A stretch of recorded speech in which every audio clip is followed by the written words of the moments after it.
Shalom saudara, saya berdoa kita semua baik dalam lindungan Tuhan. Saat ini kita sedang berada di era postmodernism, di mana salah satu cirinya ialah pendapat pribadi dianggap sebagai hal yang harus diperhatikan dan didengar. Sehingga hal tersebut mendapat tempat prioritas dalam kehidupan seseorang.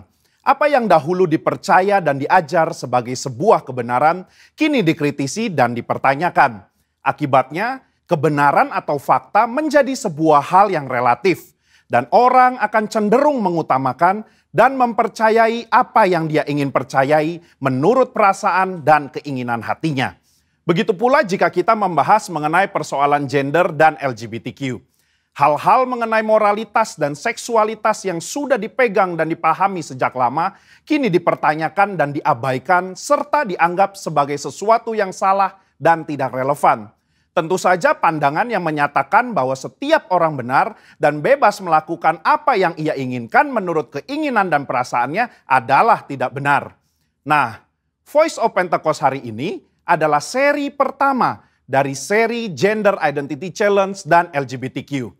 Gender identity adalah identitas jenis kelamin di mana seseorang dapat mengerti dan meyakini jenis kelaminnya berdasarkan organ seksualnya.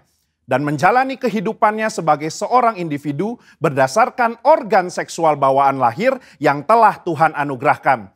Jika sejak awal penentuan gender identity-nya sudah benar, maka jika terjadi preferensi seksual yang menyimpang seperti LGBTQ dapat ditangani.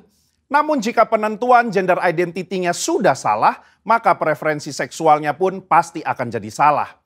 Pandangan yang beredar saat ini ialah bahwa seseorang bisa dan berhak untuk menentukan gender identity-nya sendiri.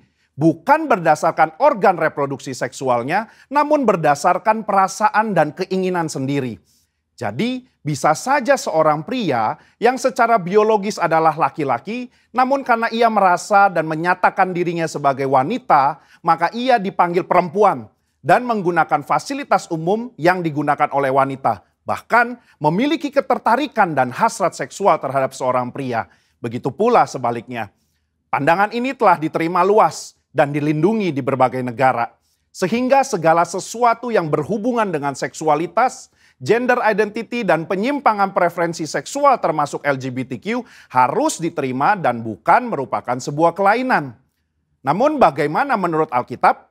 Alkitab memandang LGBTQ merupakan penyimpangan seksual yang adalah dosa di mata Tuhan. Kejadian 1 dan 2 menunjukkan bahwa Tuhan menciptakan gender identity laki-laki dan perempuan berdasarkan organ reproduksi seksualnya. Bukan lewat feeling dan keinginan manusia. Kata laki-laki dan perempuan di Kejadian 1 ayat 26-28 merujuk kepada organ seksual yang mereka miliki secara biologis. Penciptaan dan penentuan ini adalah karya Allah yang luar biasa. Sebab ia ingin manusia dapat menghasilkan keturunan lewat organ reproduksi laki-laki dan perempuan. Jadi, jika seorang pria yang secara biologis adalah laki-laki, maka Tuhan ingin agar ia dapat menggunakan organ reproduksi seksualnya untuk menghasilkan keturunan lewat organ reproduksi wanita, itu pun hanya dalam pernikahan. Nah, masalah mulai timbul ketika manusia jatuh dalam dosa. Dosa membuat manusia membawa pikiran, keinginan, dan tindakannya yang terbelenggu oleh dosa, sehingga terjadilah gender identity challenge dan penyimpangan seksual. Orang yang menyimpang ketertarikan dan hasrat seksualnya tidak akan dapat beranak cucu karena kesamaan organ reproduksi mereka. Padahal Allah tidak pernah salah dalam menciptakan manusia. Allah tidak menjadikan manusia mengalami krisis identitas seksual ataupun ketertarikan dan hasrat seksual yang menyimpang. Sebuah penelitian menunjukkan bahwa krisis gender identity dan preferensi seksual justru dipengaruhi oleh 4 faktor. Yang pertama biologi, 2 pengalaman masa kecil, 3 pengaruh lingkungan atau pergaulan, 4 pengalaman saat dewasa. Keempat faktor ini juga bisa kita lihat dalam peristiwa Nuh dan anaknya Ham. Ham melihat aurat ayahnya, entah dia mengejek atau nafsu, perbuatan itu salah secara moral di mata Tuhan. Akibatnya, Nuh mengutuk Ham dan keturunannya. Hal ini menunjukkan adanya keberlanjutan penyimpangan dari Ham kepada keturunannya yaitu Kanaan. Selanjutnya kita melihat bahwa Kanaan dan orang-orang yang mendiami tanah Kanaan memiliki penyimpangan seksual juga. Apa yang terjadi di Sodom dan Gomora di tanah Kanaan dalam Kejadian 19 menunjukkan penyimpangan seksual yang parah dan bahkan sudah mempengaruhi Lot dan kedua anak perempuannya. Lot menganggap hal wajar untuk memberikan kedua anak perempuannya untuk dipergunakan secara seksual oleh kerumunan massa. Dan kelak di dalam pelarian mereka, kedua anak perempuannya pun menganggap normal untuk memiliki anak dari ayah mereka sendiri. Yang akhirnya menghasilkan bangsa Moab dan Amon yang juga akan dihukum Tuhan karena kejahatan yang bangsa ini lakukan. Kesimpulannya, gender identity merupakan hal yang penting dalam diri seseorang. Di mana gender identity tidak ditentukan lewat perasaan dan keinginan hati, melainkan lewat organ reproduksi seksual yang telah Tuhan berikan saat seseorang dilahirkan. Tidak ada orang yang lahir dengan keadaan atau hasrat seksual menyimpang seperti LGBTQ. Seolah-olah Tuhan telah membuatnya demikian. Tuhan tidak pernah salah di dalam menciptakan manusia.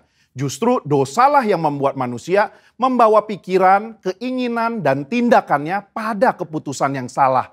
Maka dari itu, diperlukan kemampuan dan keputusan yang tegas dalam memahami dan meyakini gender identity seseorang sedari awal kehidupannya. Sehingga di kemudian hari, ia tidak masuk dalam penyimpangan seksual seperti LGBTQ. Saudara, untuk penjelasan lengkapnya dari tim teologi kami, silakan klik link yang ada di atas atau scan QR Code yang tersedia. Salam integritas, Tuhan Yesus memberkati.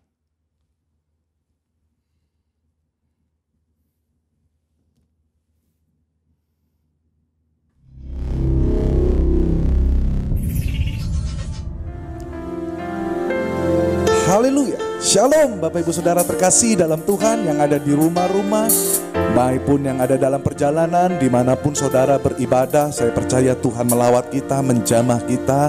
Mari buka hati kita sungguh-sungguh. Kita fokus beribadah, kita konsentrasikan. Saya percaya Tuhan akan memberkati saudara dan keluarga saudara. Mari kita berdoa. Kami mengucap syukur buat segala kebaikan-Mu Tuhan. Terima kasih untuk segala-galanya. Terima kasih untuk apapun yang terjadi dalam kehidupan kami. Iman kami tetap percaya kepada Tuhan. Pengharapan kami tetap kepada Tuhan. Namun terlebih-lebih daripada semuanya ya Tuhan, apapun yang terjadi, kami mengasihi Engkau lebih daripada segala-galanya ya Tuhan. Terima kasih Bapa, terima kasih. Dalam nama Yesus kami berdoa. Haleluya. Amin. Mari kita puji Dia. Kau yang terindah di dalam hidup ini, tiada Allah Tuhan yang seperti Engkau, besar perkasa, penuh kemuliaan. Kau yang termanis di dalam hidup ini, ku cinta Kau lebih dari segalanya.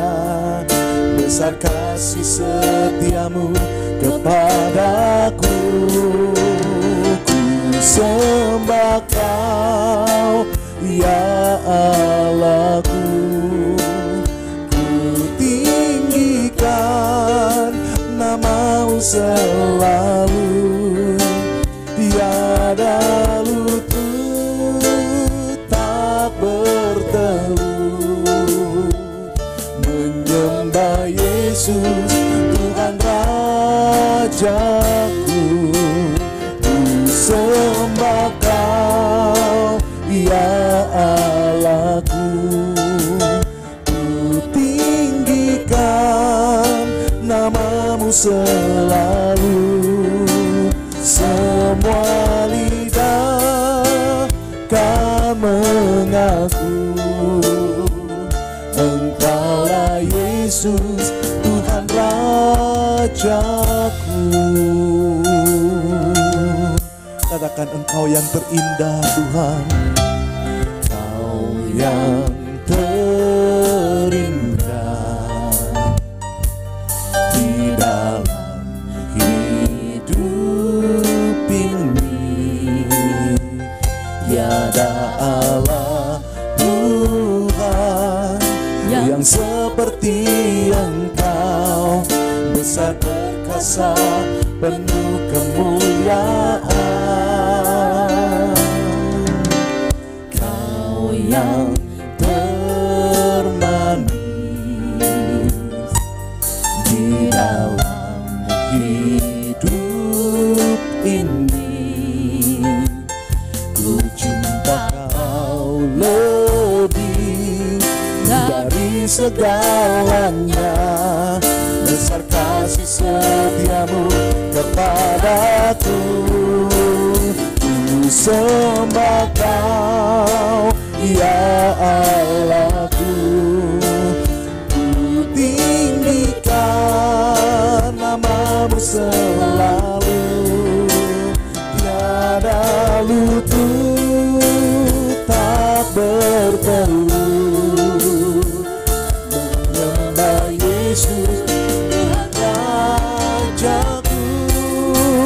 Ku sembah Kau, ya Allahku. Ku tinggikan nama-Mu selalu, semua lidah kan mengaku Engkaulah Yesus, Engkaulah Yesus, Tuhan Rajaku. Ku sembah Kau, ya Allahku. Ku tinggikan nama-Mu selalu, tiada lutut tak bertelut menyembah Yesus Tuhan Rajaku. Ku sembah Kau, ya Allahku. Ku tinggikan nama-Mu selalu, semua lidah tak bertelut menyembah Yesus Tuhan Rajaku.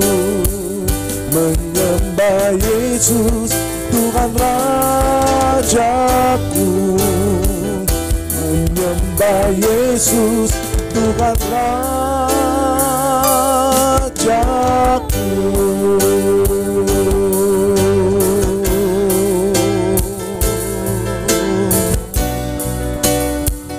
Hanya nama-Mu, hanya nama-Mu, hanya diri-Mu saja yang kami sembah Tuhan.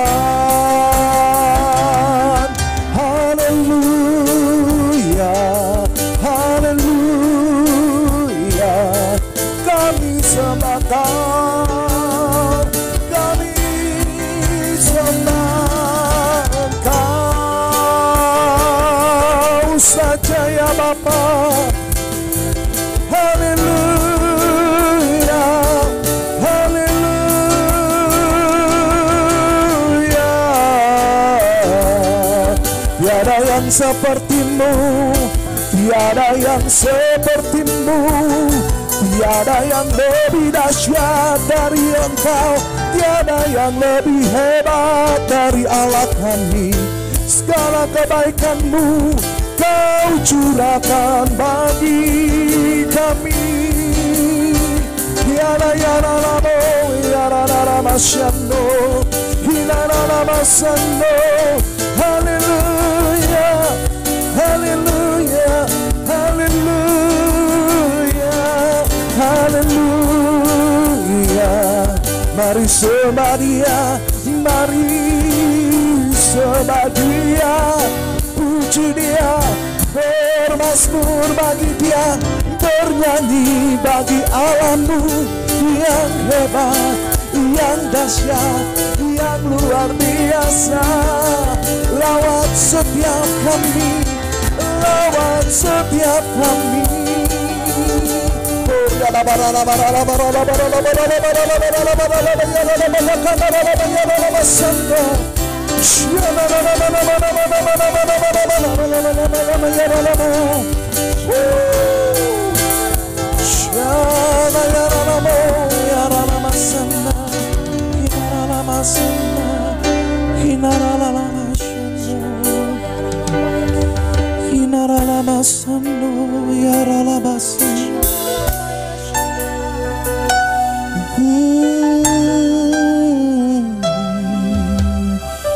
Lawat kami, jamah kami, urapi kami Tuhan.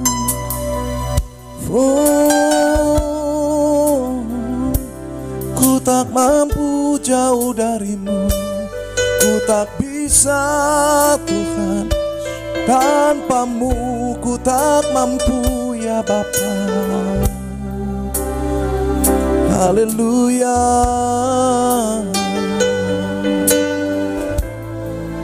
Jadi apa kami Tuhan kalau tidak bersama dengan Engkau? Tanpa Engkau sungguh kami bukan apa-apa ya Tuhan. Engkau adalah segala-galanya buat kehidupan kami. Engkau yang terindah, Engkau yang terhebat, Engkau yang menjadi prioritas utama dalam kehidupan kami. Melebihi dari apapun yang mampu Kau berikan. Tapi kami menginginkan Engkau lebih daripada segala-galanya ya Tuhan. Lebih daripada segala-galanya ya Tuhan. Haleluya, haleluya. Sekali lagi bersama-sama saudara yang di rumah, angkat kedua tanganmu. Angkat kedua tanganmu. Angkat kedua tanganmu. Angkat kedua tanganmu.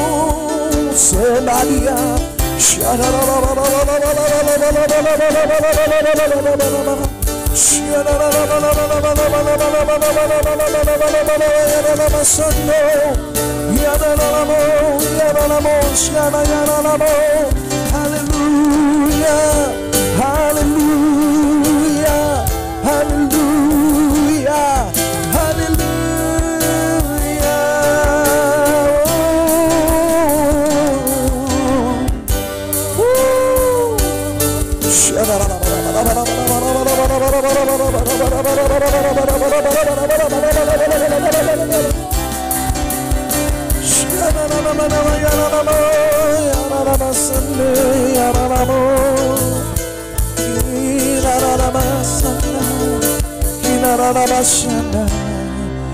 Haleluya, haleluya.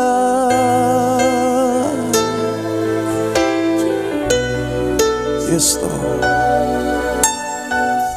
Buka hatimu, rasakan kehadirannya bagi dirimu. Rasakan kehadirannya dalam rumah-rumahmu, dalam hidupmu, dalam hatimu. Tak cukupkah untuk membuat Dia menjadi yang terutama? Oh, yes Lord. Kaulah segalanya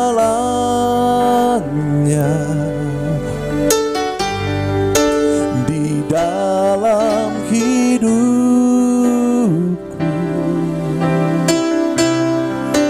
Kerajaanmu, kebenaran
mengasihimu, memuliakanmu, Bapa dan Rajaku.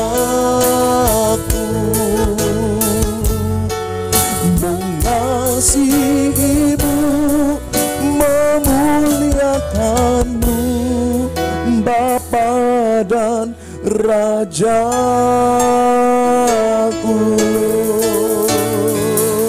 Haleluya.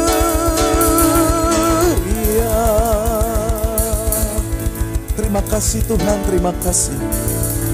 Kami bersuka cita karena Engkau yang paling berharga dalam hidup kami. Dalam nama Yesus kami berdoa. Katakan amin. Ayo kita bertepuk tangan bersama-sama. Karena begitu besar kasih Tuhan kepada dunia ini, Dia curahkan anaknya yang tunggal untuk menyelamatkan saudara dan saya. Haleluya.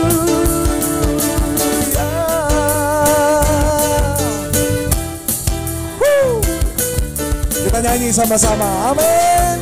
Haleluya. Come on. Begitu besar kasih telah tercurah bagi dunia, karyamu, kasihmu yang termulia, tiada terselami, besar dan ajaib perbuatanmu. Kau beri hidupku bagi diriku, tiada yang sepertimu. Kau berkuasa selamanya, ku puji Kau selalu. Here we go, come on. Oh, betapa dalamnya, betapa lebarnya kasih setiamu. Oh, oh, oh, tiada bandingannya, tiada duanya, tiada seperti Kau, Yesus Tuhanku. Haleluya. Semuanya bersuka cita. Amin. Sekali lagi nyanyikan dari awal. Come on. Begitu besar kasih telah tercurah bagi dunia, karyamu, kasihmu yang termulia, tiada terselami, besar dan ajaib perbuatanmu. Kau beri hidupmu bagi diriku. Katakan tiada yang sepertimu, tiada yang sepertimu. Kau berkuasa selamanya, ku puji Kau selalu. Oh, betapa dalamnya, betapa lebarnya kasih setiamu.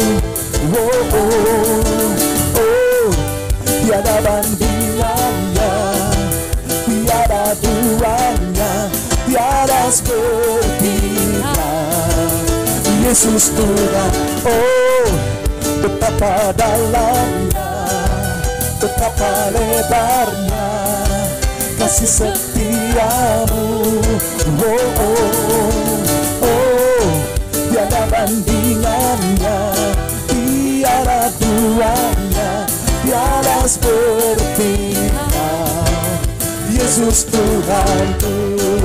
Lebih lagi katakan, oh, betapa dalamnya, betapa lebarnya kasih setiamu. Oh, oh, oh, tiada bandingannya, tiada duanya, tiada seperti. Lebih lagi bersama-sama, Yesus Tuhan. Oh, betapa dalamnya, betapa lebarnya kasih setiamu. Oh, oh, oh, tiada bandingannya, tiada duanya, tiada seperti Kau, Yesus. Semuanya berseru. Oh, oh, oh, oh, oh, oh.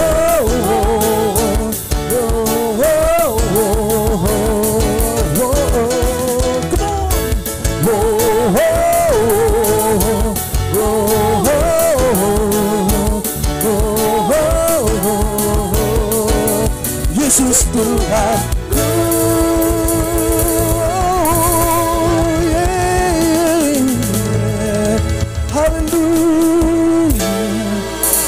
kasih Tuhan, terima kasih. Puji nama Tuhan. Kita bersuka cita karena kebaikan Tuhan. Tuhan kita baik. Amin. Mari kita mendengarkan firman Tuhan. Buka hati saudara, buka pikiran saudara. Biarlah firman Tuhan menjadi benih yang baik untuk kehidupan kita. Sekali lagi kita berdoa, Tuhan, persiapkan kami untuk mendengarkan firman-Mu ya Bapa. Biarlah firman-Mu terus bertumbuh dalam kehidupan kami. Kami buka hati kami ya Tuhan. Dalam nama Yesus. Amin. Bagai tanah liat dalam tangan-Mu, Kau jadikan bejana yang indah. Demikian aku dalam tangan-Mu. Ku sungguh berharga di matamu.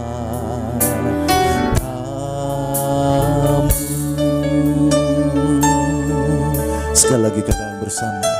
Bagai tanah liat dalam tangan-Mu, Kau jadikan bejana yang indah.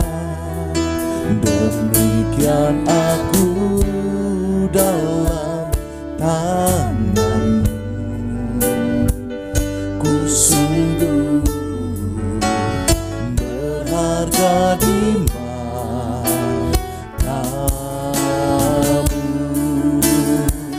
Katakan Engkaulah Tuhan kami.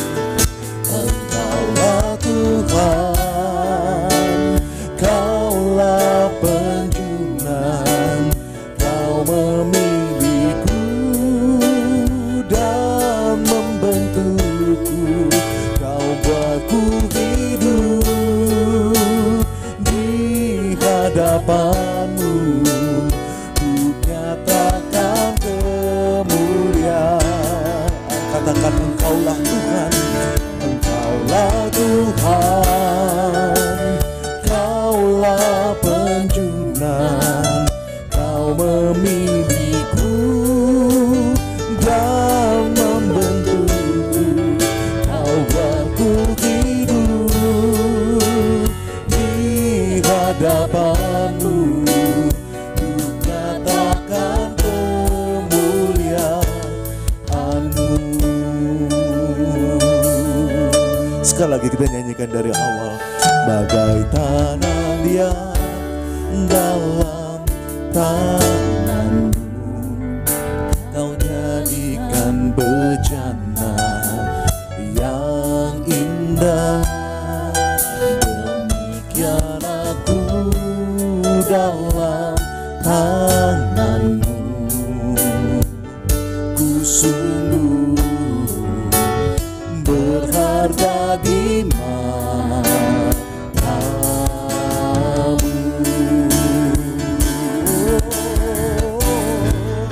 Engkaulah Tuhan, Kaulah penjunan. Kau memilihku dan membentukku. Kau buatku hidup di hadapan-Mu. Ku nyatakan kemuliaan-Mu. Engkaulah Tuhan, Kaulah penjunan. Kau memilihku dan membentukku. Kau buatku hidup di hadapan-Mu. Ku nyatakan kemuliaan-Mu. Katakan bersama. Kaulah Tuhan, Kaulah penjunan. Kau memilihku dan membentukku. Kau buatku hidup di hadapan-Mu. Ku nyatakan Kaulah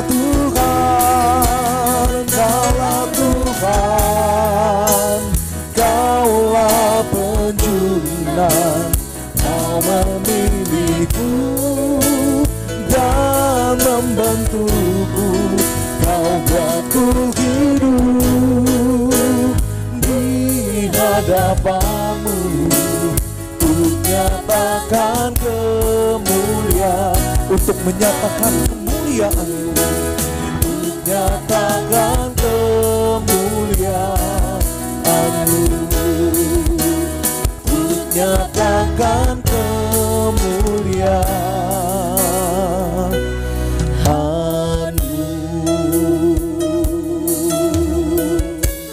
Haleluya.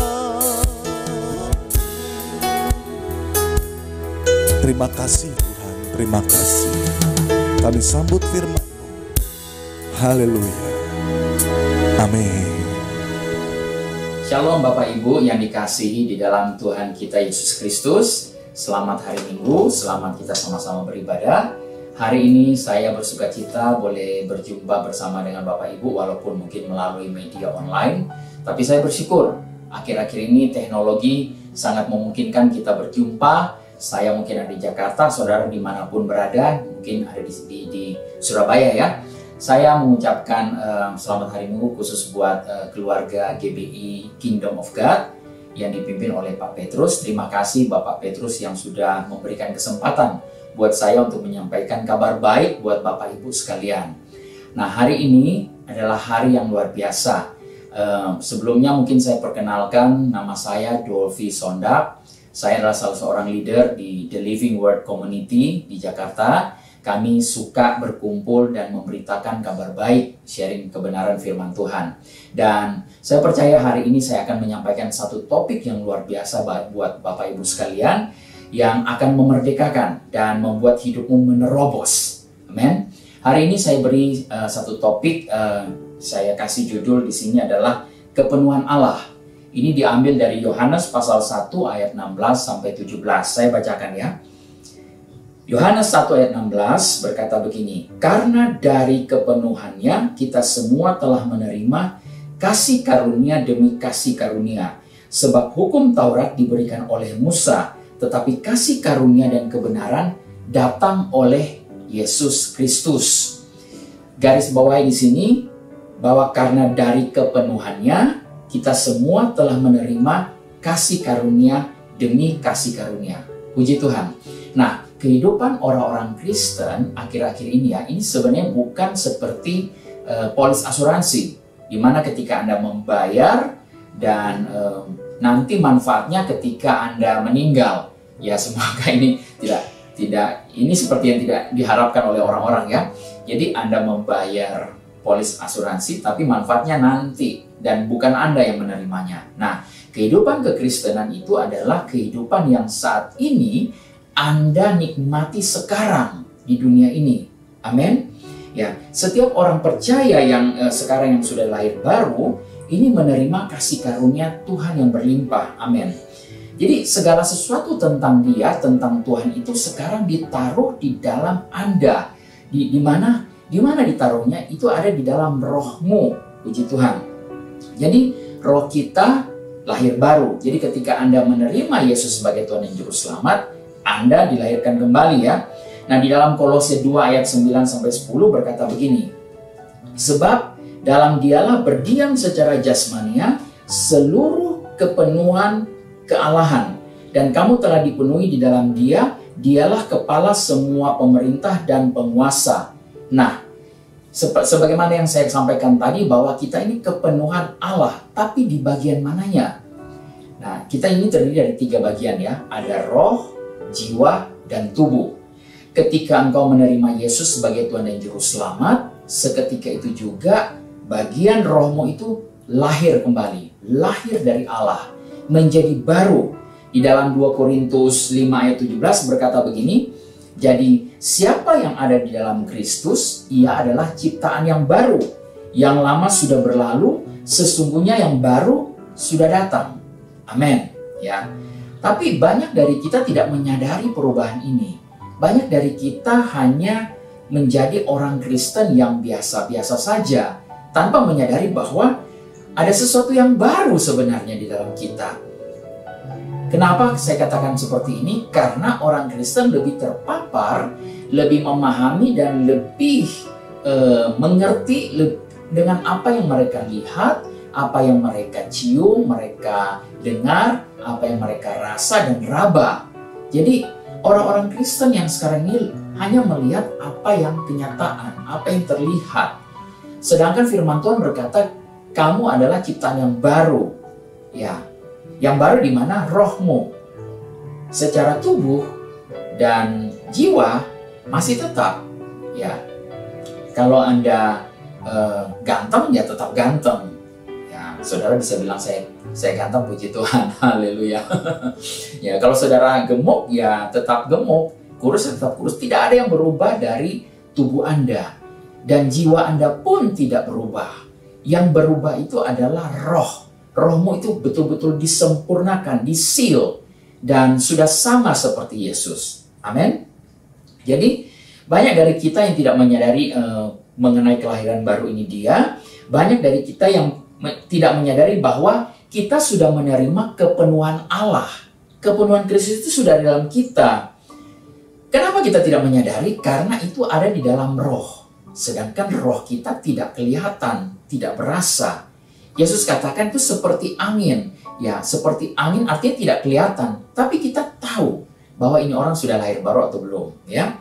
Nah, semuanya ada dalam rohmu. Di dalam Yohanes 6 ayat 63 berkata begini. Rohlah yang memberi hidup, daging sama sekali tidak berguna. Perkataan-perkataan yang kukatakan kepadamu adalah roh dan hidup. Nah, perkataan Yesus adalah roh dan hidup. Dan perkataan Yesus itu sudah diberikan kepada kita, kepada saya dan saudara. Tinggal di dalam rohmu, tinggal di dalam hatimu. Jadi firman-Nya yang adalah roh dan hidup itu ketika kita keluarkan, ketika kita perkatakan, itu betul-betul menjadi roh, menjadi hidup. Itu akan memberikan kehidupan buat tubuhmu. Amin ya.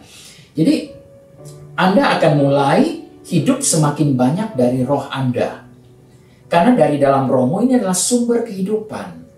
Ya, sekali lagi saya katakan dari dalam rohmu sumber kehidupan. Anda tidak perlu mencari kemana-mana. Ya, kesembuhan, kemakmuran dan lain sebagainya itu sudah Tuhan tempatkan ada di dalam engkau. Jadi ketika engkau percaya Yesus, terima Dia sebagai Tuhan dan Juru Selamat, engkau sudah memiliki kepenuhan Kristus. Engkau sudah memiliki segalanya di dalam Kristus. Ya. Puji Tuhan ya, jadi sejauh Anda membaharui pikiranmu dari hari ke hari, dan kebenaran ini engkau boleh mulai melihat dan ini pelan-pelan termanifestasi di dalam alam jasmani. Ya, entah itu nanti mulai dari pikiranmu sampai ke arah ke bagian tubuhmu. Nah, jadi penting sekali kita merubah pikiran kita dan menyesuaikan ini dengan kebenaran ya. Di dalam Roma 12 ayat 1 dan 2 berkata seperti ini. Karena itu saudara-saudara, demi kemurahan Allah, aku menasihatkan kamu supaya kamu mempersembahkan tubuhmu sebagai persembahan yang hidup, yang kudus dan yang berkenan kepada Allah. Itu adalah ibadahmu yang sejati. Janganlah kamu menjadi serupa dengan dunia ini, tetapi berubahlah oleh pembaharuan budimu, sehingga kamu dapat membedakan manakah kehendak Allah, apa yang baik, yang berkenan kepada Allah, dan yang sempurna.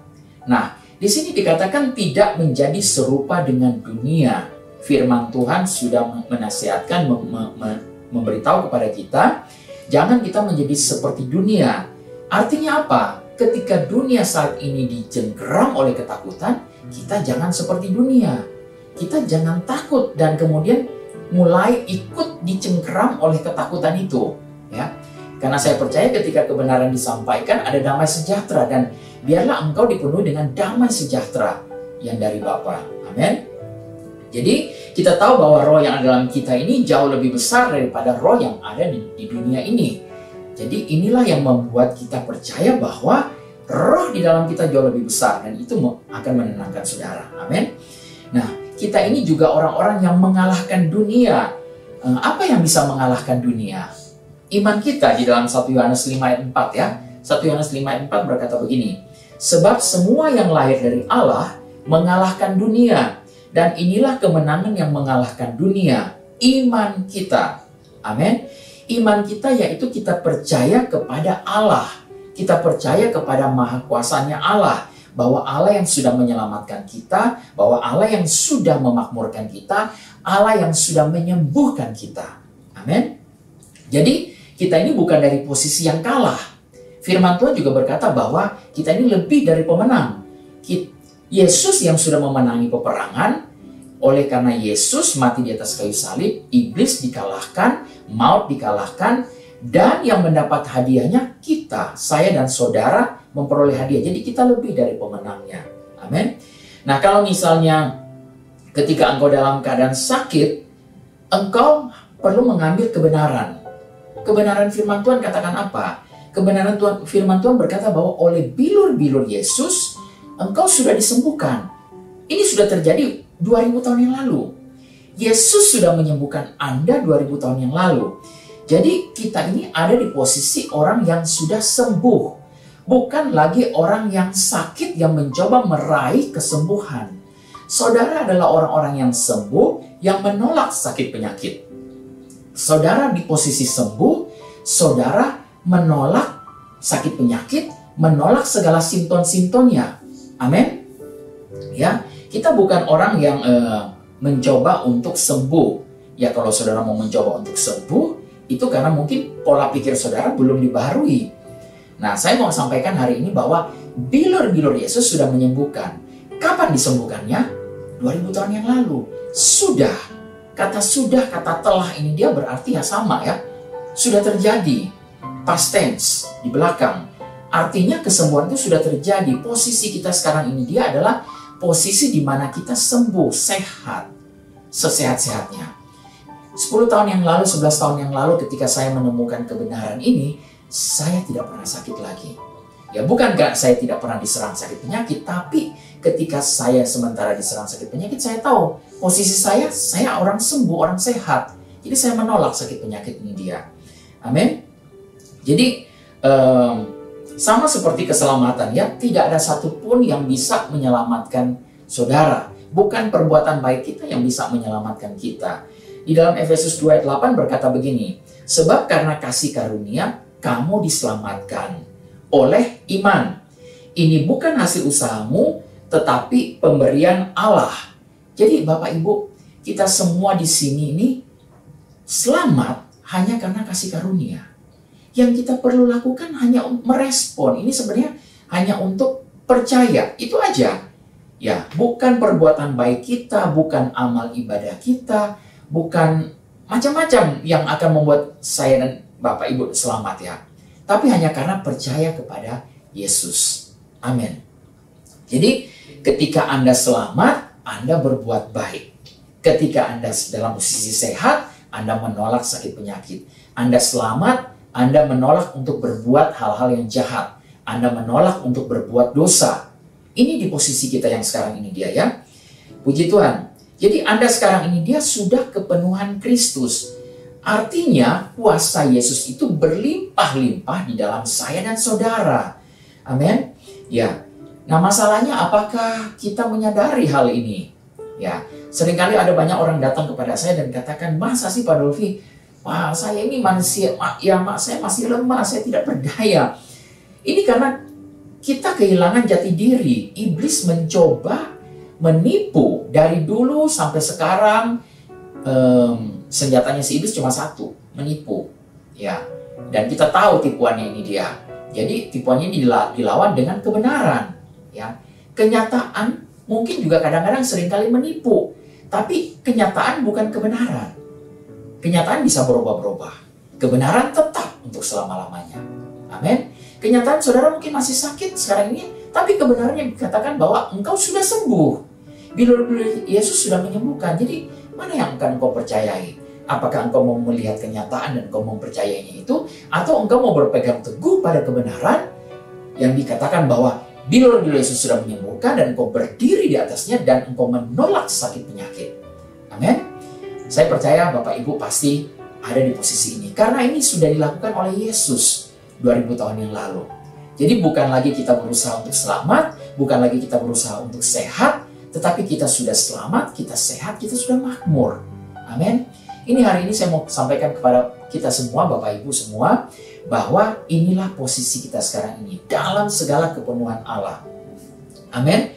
Ya, kuasa yang sudah Tuhan depositkan di dalam kita itu bisa kita keluarkan, Bapak Ibu ya. Karena ketika saudara terima Yesus sebagai Tuhan Juru Selamat, ingat dia depositkan satu kuasa yang begitu dahsyat. Tapi sangat sayang sekali, banyak anak-anak Tuhan tidak tahu akan hal ini. Bahkan yang menyadari bahwa dia sudah lahir baru pun tidak sadar. Apalagi menyadari ada satu power, ada suatu kuasa yang luar biasa yang bekerja di dalam kita. Ya, jadi ketika engkau mulai kuasa ini ada di dalam kita dan engkau perlu mengeluarkan itu melalui apa? Melalui perkataan. Nah, begitu engkau mulai memperkatakan ini, apa yang ada di dalam mulut dia, yaitu kebenaran, firman, engkau katakan bilur-bilur Yesus, engkau sembuh dalam nama Yesus, sakit penyakit pergi, sakit penyakit akan pergi. Amin. Puji Tuhan. Nah, akhir-akhir ini dia banyak sekali orang-orang yang mengalami sakit ya. Ada satu kesaksian kemarin, ada satu rekan yang kena COVID, ya, dan dia kemudian pakai oksigen, saturasi oksigennya itu dia kurang lebih sudah di angka 85%. Ini sangat mengkhawatirkan ya. Nah, begitu kita tahu, kita telepon, dan mereka suami istri mendengar, kita sampaikan firman, kita katakan bahwa bilur-bilur Yesus sudah menyembuhkan. Dan sekarang ini kita ada di posisi sehat, karena Tuhan sudah menyembuhkan. Kalau Tuhan sudah menyembuhkan, dia sudah sembuh. Mungkin kita melihat simptom-simptomnya, kita melihat bahwa, oh kita masih pakai oksigen, kita masih sesak napas. Nah, jadi pada saat itu saya bilang, perhatikan ini, saya akan sampaikan hal yang akan memerdekakan Bapak Ibu. Jadi saya katakan bahwa di dalam kita ada kuasa, kuasa itu kita bisa keluarkan melalui perkataan kita. Dan saya katakan saat ini juga aku perkatakan saturasi oksigen naik, penuh. Oksigenmu ini dia yang ada dalam tubuh ibu ini, sekarang ini juga kami perintahkan naik. Saat itu juga Bapak Ibu apa yang terjadi? Langsung suaminya cek, pakai oximeter ya. Dia cek saturasinya naik langsung 96%. Dan dia memuji Tuhan, mengucap syukur. 96% artinya sudah normal, sudah sehat. Ya biasanya 95%, 92%, 95% sudah oke ya. Ya jadi rumah sakit pun bilang ya tidak perlu. Karena yang dirawat itu biasanya saturasi oksigen di bawah 90%. Ya. Sekarang jadi ibu ini dia pulang. Dan mereka dirawat di rumah dan setiap hari mereka memakan firman, menerima kebenaran firman Tuhan bahwa siapa mereka dalam Kristus, dan ibu ini mulai menolak sakit penyakit bahkan tanpa obat. Dan hari ini juga saya tahu dia sudah sembuh. Puji Tuhan. Kemarin saya telepon dia, puji Tuhan Pak Dovi, saya sehat, kuat. Haleluya. Nah ada satu juga lagi kesaksian mengenai satu orang bapak yang kemarin saya tahu dia beberapa kali masuk rumah sakit. Rumah sakitnya nggak tanggung-tanggung di rumah sakit Darmais. Bapak Ibu tahu ya kalau rumah sakit Darmais itu artinya untuk pasien yang penyakit kanker, penyakit yang sangat membahayakan dan mematikan. 2 kali dia sempat masuk di rumah sakit ini dia, tapi 2 kali dia sembuh. Nah waktu kemarin terakhir yang ketiga kali dia masuk, dia telepon saya. Dia bilang, Pak Dovi tolong, saya perlu ditelepon. Akhirnya kita berdua telepon-teleponan dan pada saat ditelepon, suaranya itu sudah merintih, sudah bilang, dia katakan, aduh Pak Dovi, biarlah ini terjadi karena Tuhan izinkan ini terjadi sakit penyakit ini di dalam hidup saya. Dan supaya saya bisa belajar sesuatu. Nah setelah dia selesai berbicara, saya bilang, ini kesempatan saya untuk menyampaikan kabar baik buat brother ya. Saya katakan, saya bilang bahwa Bapak itu begitu baik.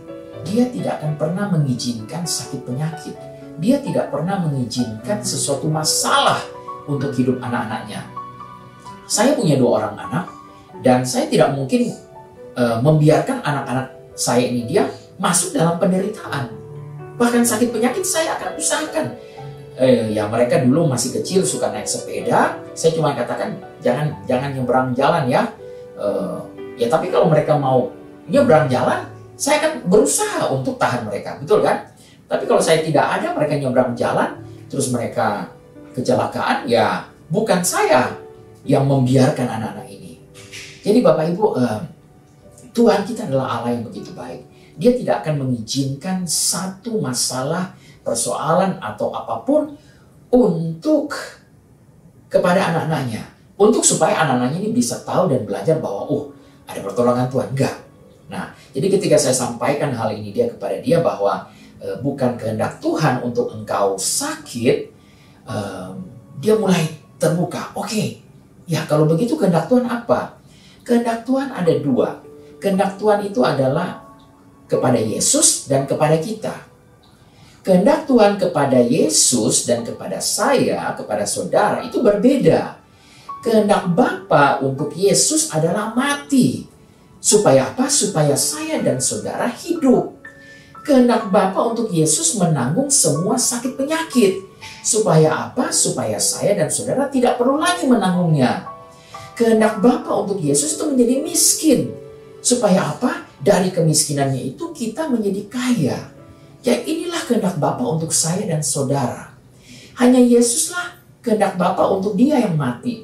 Hanya Yesuslah yang tempat di mana segala kutuk, sakit, penyakit, kemiskinan itu dicurahkan. Murkanya Allah itu sudah ditaruh di atas Yesus. Supaya kita tidak lagi menerima murkanya Allah. Kita tidak lagi menerima konsekuensi akibat dari dosa.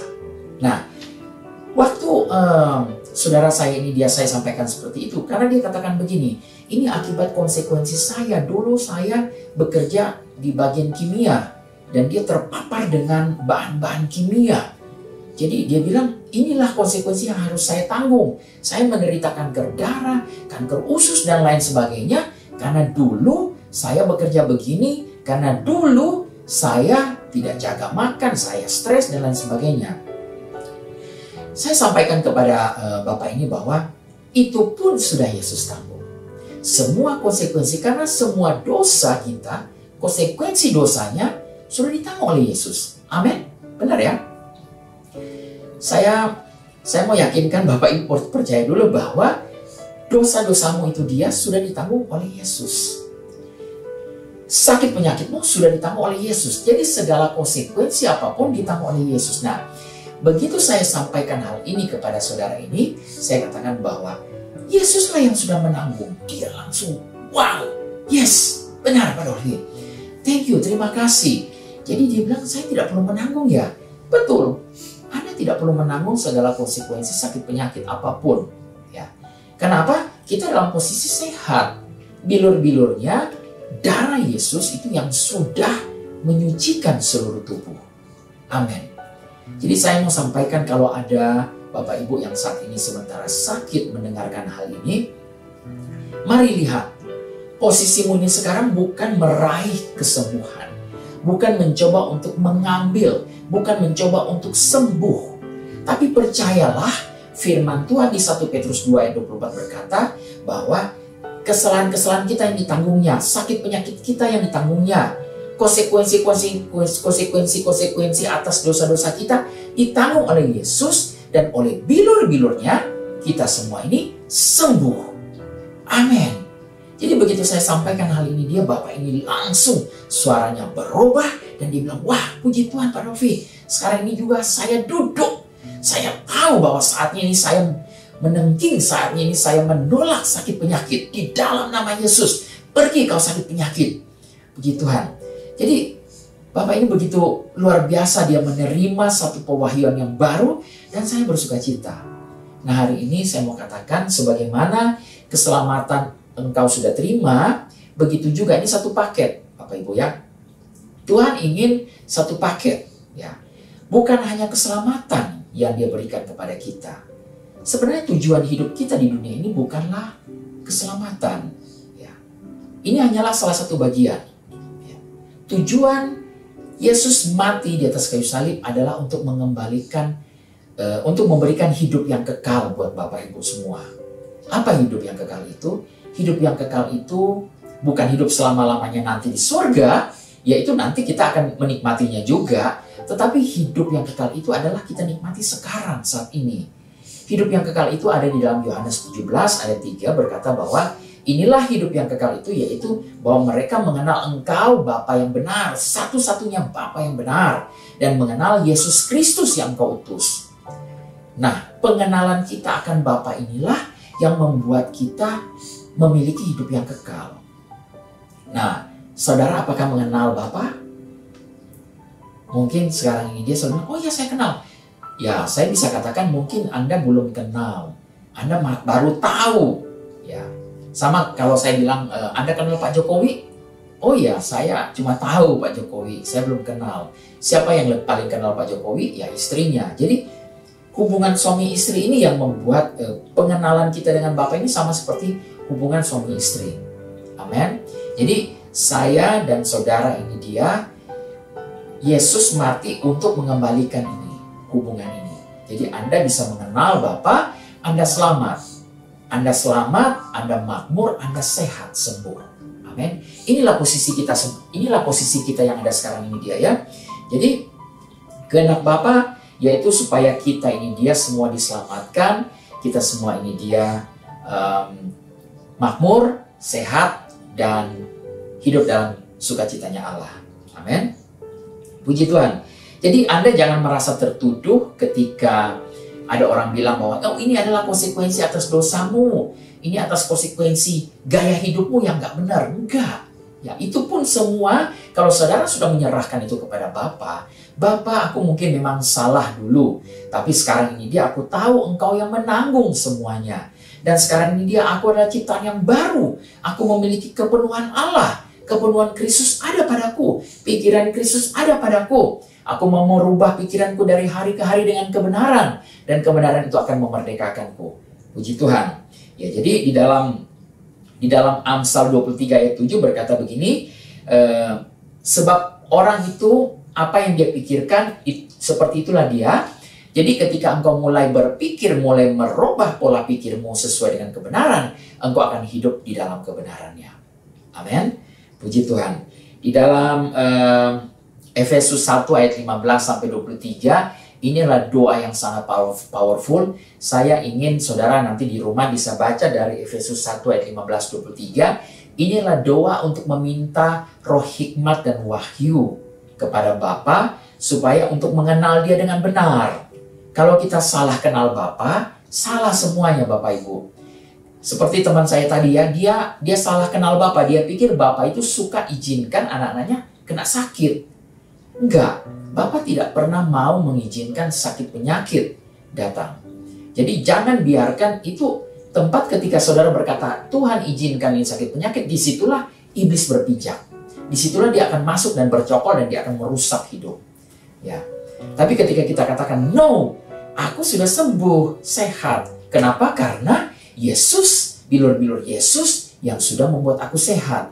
Dan di atas kayu salib dia sudah tanggung kemiskinanku, digantikan. Ini hidup kita ini bertukar dengan Tuhan, ya. Hidup yang lama ditukar dengan hidup yang baru. Hidup dalam kerajaan gelap dipindahkan ke dalam kerajaan terang. Jadi kita adalah anak-anak Allah. Amin. Puji Tuhan. Sebagai ayat yang terakhir saya membacakan di dalam Kolose 1 ayat 27. Kolose 1 ayat 27 saya ambil dari versi bahasa Indonesia sehari-hari ya, BIS. Di sini berkata begini, kepada umatnya itu Allah mau menyatakan betapa baiknya dan agungnya rahasianya itu untuk seluruh umat manusia. Rahasia itu ialah Kristus ada di dalam dirimu, yang berarti kalian akan turut menikmati kebesaran Allah. Puji Tuhan, Kristus ada di dalam dirimu, di dalam diri saudara, di dalam diri saya. Kita kepenuhan dengan Kristus, kita penuh dengan kuasanya. Sayang sekali kalau kuasa itu tidak kita pergunakan saat ini. Saya mengundang Bapak Ibu Saudara sekalian untuk mulai hari ini, mulai menyadari bahwa siapa kita dalam Kristus. Wow, ini adalah jati diri saya. Saya adalah ciptaan yang baru ketika saya terima Yesus sebagai Tuhan Juru Selamat. Saya ciptaan yang baru. Rohku ini menjadi baru, menjadi sama seperti Yesus, penuh dengan Kristus, penuh dengan kuasa Allah, dan saatnya kita mulai keluarkan itu. Ya, firman Tuhan juga katakan bahwa dari dalam kita akan mengalir keluar aliran-aliran air kehidupan. Puji Tuhan. Amin. Jadi saya percaya hari ini Ketika saudara mulai merenungkan bahwa saudara dipenuhi dengan kepenuhan Kristus, ada kuasa yang luar biasa, saatnya Anda mulai bertindak. Pada saat Anda sakit atau ada orang-orang di sekitar Anda sakit, Anda boleh tumpangkan tangan dan orang yang sakit itu harusnya sembuh. Sembuh dan pasti sembuh. Ya, saya bisa pastikan dia sembuh. Kenapa? Karena firman Tuhan katakan bilur-bilur Yesus sudah menyembuhkan. Kalau tidak sembuh bagaimana Pak Dovi? Bukan Tuhan tidak menyembuhkan, sudah sembuh. Ya, saya tidak tahu kenapa, tapi biasanya ada periode waktu untuk supaya ini termanifestasi. Ya, ingat firman Tuhan itu seperti benih yang ditanam dan dia akan bertumbuh. Bagaimana jadinya? Tidak peduli. Suatu tanaman ketika kita tanam pasti akan bertumbuh. Nah, ketika kita tanam sesuatu tapi kemudian besoknya karena dia nggak bertumbuh terus kita korek-korek, ambil, itu lama-lama benih itu akan mati. Ya, demikian juga dengan firman Tuhan. Jadi ketika kita sudah taruh benih firman Tuhan bahwa bilur-bilur Yesus sudah menyembuhkan kita, tidak peduli ada simptom apapun, kita bisa katakan, hey stop. Ya, sesak napas sekarang ini engkau lega napasmu dalam nama Yesus. Pernapasanmu lega, paru-parumu bersih di dalam nama Yesus. Terima kasih. Terima kasih Bapak. Haleluya. Itu saja yang saya mau sampaikan Bapak Ibu. Saya senang sekali bisa menyampaikan kabar baik buat Bapak Ibu semua. Mari hari ini sebelum kita akhiri, saya mau ajak Bapak Ibu untuk kita sama-sama berdoa. Bapa yang penuh kasih, di dalam nama Tuhan Yesus Kristus kami mengucap syukur buat semua kepenuhan Allah yang ada di dalam kami. Kami tahu sekarang ini jati diri kami adalah ciptaan yang baru. Yang lama sudah berlalu. Sesungguhnya yang baru sudah datang. Roh kami menjadi baru. Penuh dengan kuasa, penuh dengan pikiran Kristus. Penuh dengan semua berkat-berkat Allah sudah ada di dalam kami. Saatnya kami menyadari hal ini dan kami keluarkan oleh iman Tuhan. Terima kasih, kami percaya ya Tuhan. Di dalam nama Yesus, yang sakit sudah sembuh. Kami perkatakan, hai apapun virus yang ada di dalam tubuhmu, kalau ada engkau yang sakit saat ini, engkau bisa perkatakan sama-sama, pergi keluar dalam nama Yesus dan jadilah sembuh. Terima kasih Bapa. Kami yang buat orang-orang yang sekarang ini juga membutuhkan pekerjaan Tuhan, mereka kami tahu mereka makmur di dalam Engkau ya Tuhan. Dan ada jalan-jalan yang terbuka buat mereka. Engkau pertemukan dengan orang-orang yang tepat untuk mereka boleh mendapatkan pekerjaan mereka, bisnis mereka kembali pulih ya Tuhan. Terima kasih ya Bapa. Kami mengucap syukur dan terima kasih kepada Engkau. Engkau Allah kami yang dahsyat dan luar biasa. Dan hanya di dalam nama Tuhan Yesus Kristus kami berdoa. Haleluya. Amin. Puji Tuhan, terima kasih. Sampai ketemu lagi di lain kesempatan. Shalom, shalom. Kita akan akhiri ibadah kita pada hari ini. Mari kita angkat kedua tangan kita, arahkan hati dan pikiran dan siap menerima berkat daripada Tuhan Yesus Kristus. Jemaat Tuhan yang dikasihi oleh Tuhan Yesus Kristus, terimalah berkat damai sejahtera dari Allah Bapa, kasih sayang yang berlimpah-limpah di dalam Anak yang tunggal Tuhan kita Yesus Kristus, persekutuan yang manis dengan Roh Kudus akan selalu menyertai, membimbing, mengajar, meneguhkan firman-Nya dalam kehidupanmu, akan memberi engkau kuasa dan memberkati engkau mulai dari saat ini sampai Tuhan Yesus datang menjemput kita, bahkan sampai selama-lamanya. Kita yang percaya diberkati Tuhan bersama saya katakan, amin. Selamat hari Minggu, Tuhan Yesus memberkati.